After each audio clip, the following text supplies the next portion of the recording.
A man stood at the entrance of UCLA campus, 30 years old, an experienced speaker, the founder of Turning Point USA, Charlie Kirk. He held only a microphone and an unshakable belief forged by years of experience. But his visit to UCLA that day wasn't by chance. An email he received 2 weeks earlier had changed everything. But there was something he didn't know yet. That day's speech would change not just UCLA, but all of America. UCLA was one of America's most liberal universities. Charlie expected the protests, shouting, and chaos he'd experienced at previous campus visits. But this time, there was something different in the air.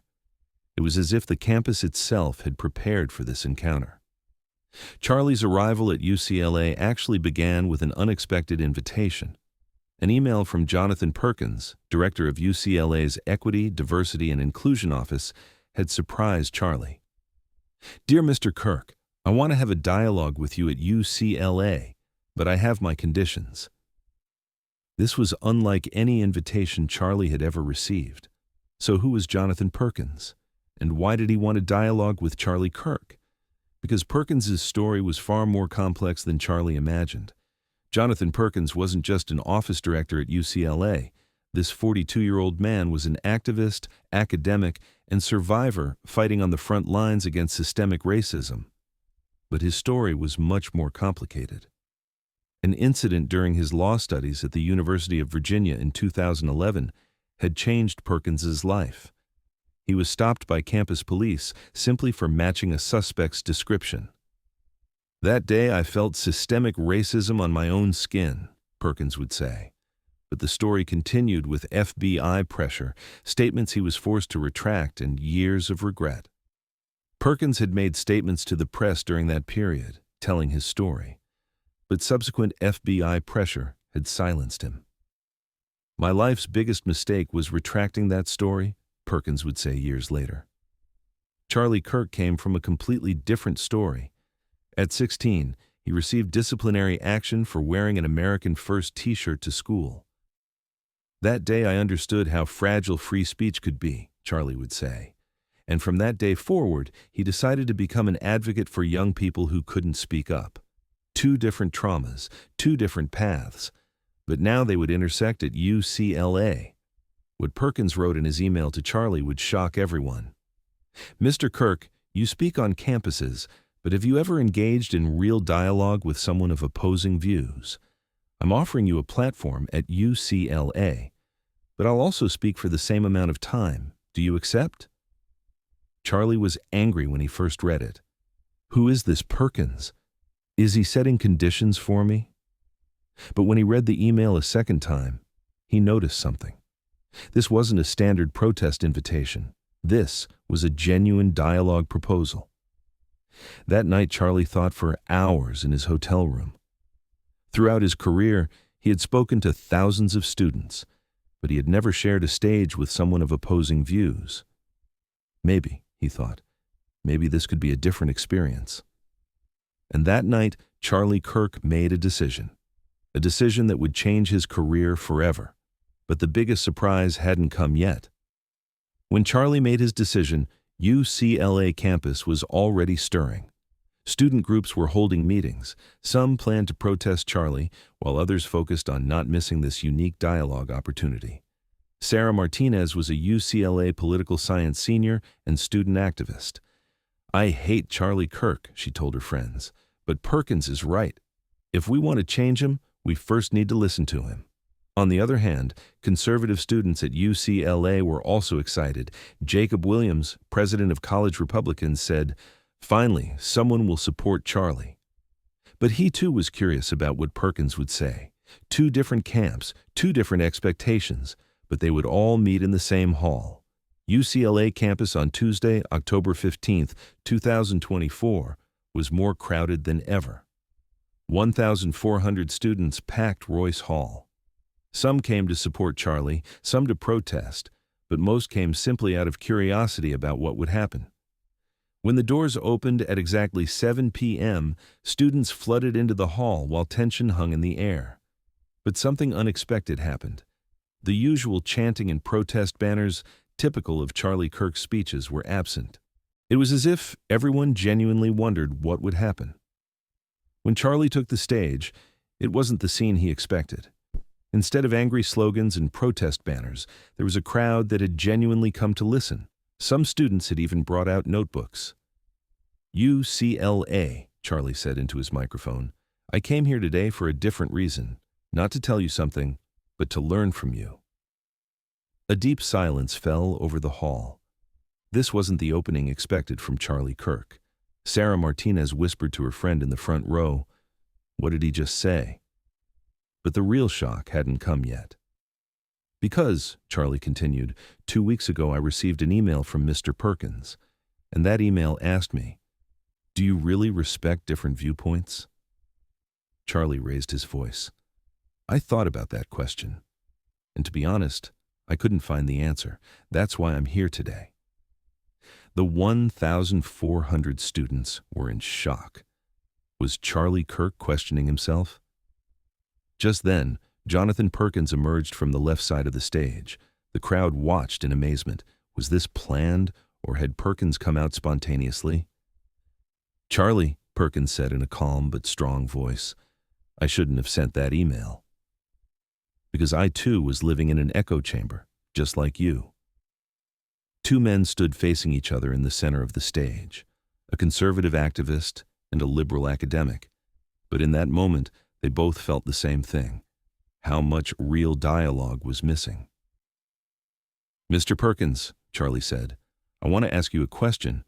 Are you really ready to listen to me?" "Yes, Charlie. But are you ready to listen to me too?" "I'm ready."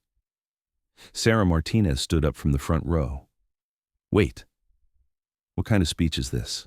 Do you two know each other?" Charlie smiled. "No, Sarah. I'm seeing Mr. Perkins for the first time today. But maybe that's why this conversation will be meaningful."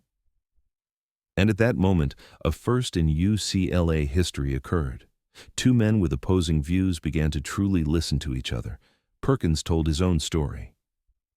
"What I experienced in Virginia in 2011 changed me. I was stopped by campus police simply for being black. Later, I was forced to retract my story under FBI pressure. This is my life's greatest regret, because I was telling the truth that day." Charlie listened. Just listened. He didn't interrupt, criticize, or become defensive. This was a new experience for him. Usually, he tried to decode the underlying message in every statement, but this time he was just listening. "Perkins," Charlie said gently, "how did that FBI pressure happen? What did you experience?" Perkins was surprised. Was Charlie Kirk showing him empathy? "Charlie, FBI agents called me. They said, 'This story is getting too much attention. Maybe you're remembering it wrong.'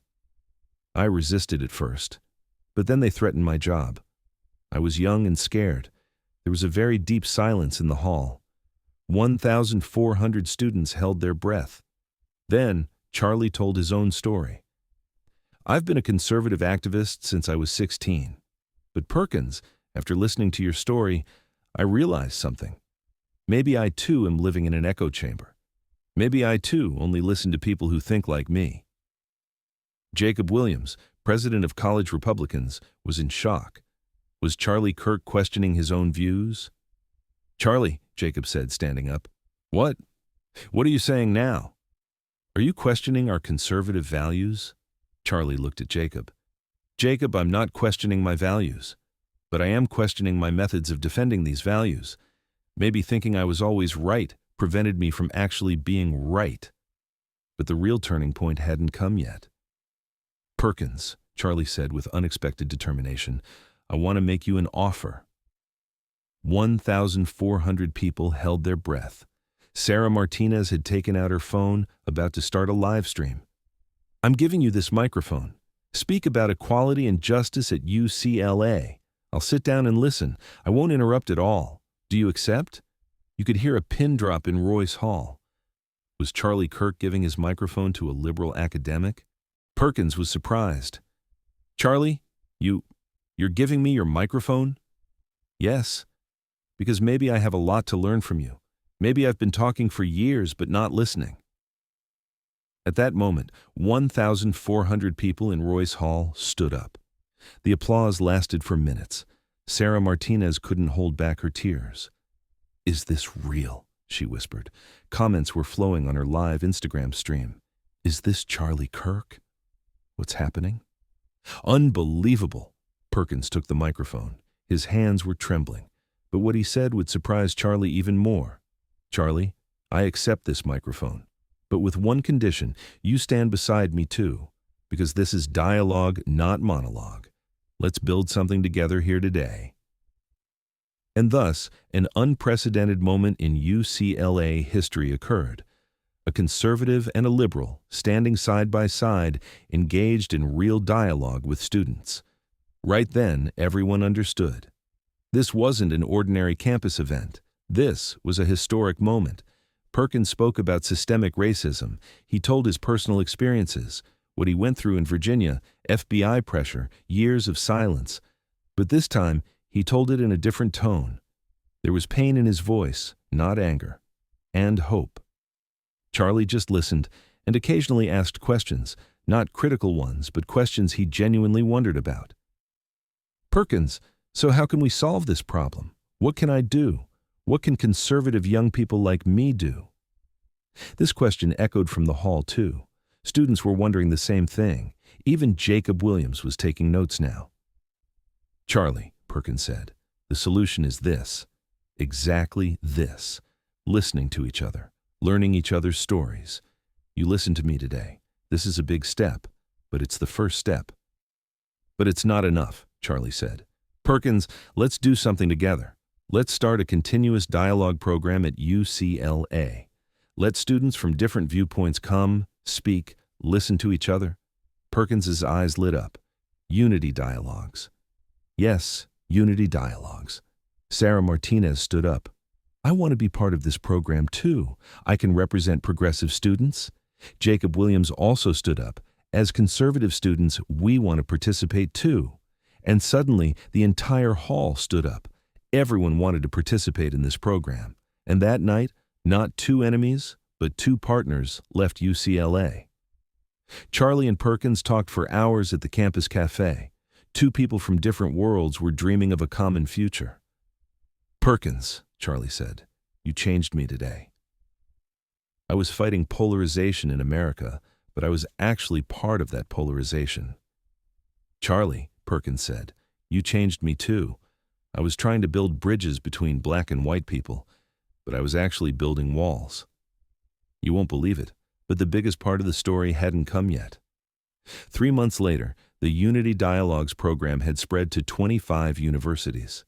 Charlie and Perkins started podcasting together. Their podcast, Bridges Not Walls, reached millions of listeners. But the biggest change occurred in Charlie himself. He changed Turning Point USA's mission, not to defeat liberals, but to unite America. This decision divided Charlie's supporters. Some major donors withdrew their support. His Fox News programs were canceled. But Charlie didn't care. "I'm not in politics to make money, but to improve my country," he said in an interview. And today, when Charlie remembers that day, he says, "I thought if I went to UCLA, I'd fight with liberals. But UCLA taught me the most valuable lesson. Your enemy can become your teacher." Perkins experiences similar feelings. "I hated Charlie. But that day at UCLA, I learned that dialogue, not hate, is power." But the story doesn't end here. Because the real shock hadn't come yet. Because the last thing Charlie said to Perkins that day has never been heard by anyone.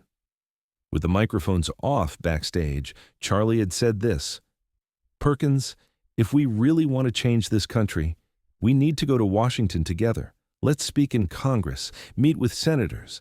Let's take this movement to the national level. The consequences of this proposal and Charlie and Perkins' big plans on Capitol Hill." But that's the subject of another story. UCLA that day wasn't just a university. It had become the place where the future of American democracy was shaped, and perhaps most importantly, the place where two different people truly listened to each other. Charlie Kirk's speech at UCLA went viral, but not just on social media, in hearts. Because that day everyone understood. Sometimes our biggest enemies can be our best teachers. And UCLA? UCLA is no longer just a campus. It went down in history as the place where dialogue triumphed over hate. Charlie and Perkins still work together today. Unity Dialogues has spread to 50 states, 200 universities, and new bridges are being built every day. Sarah Martinez is now the national coordinator of Unity Dialogues. Jacob Williams became a conservative liberal dialogue specialist. Most of the 1,400 students who were in Royce Hall that night now run similar programs at different campuses. So what about you? Who do you hate? And could that hate possibly turn into a bridge? If you can find the answer, maybe you too can turn your enemy into your teacher, like Charlie Kirk did. UCLA taught this to Charlie. Charlie taught this to the world. Now it's your turn. If you like this story, hit the like button, subscribe, and tell us in the comments, what would you have done if you were in Charlie's place? Because maybe there's a Perkins on your campus too. Or maybe you're that Perkins. In either case, remember that just one email is enough to build bridges. You can click the link we wrote in the description for more information about Unity Dialogues. Because change doesn't happen in Hollywood movies, but in real life, with real people. And maybe you'll start the next change.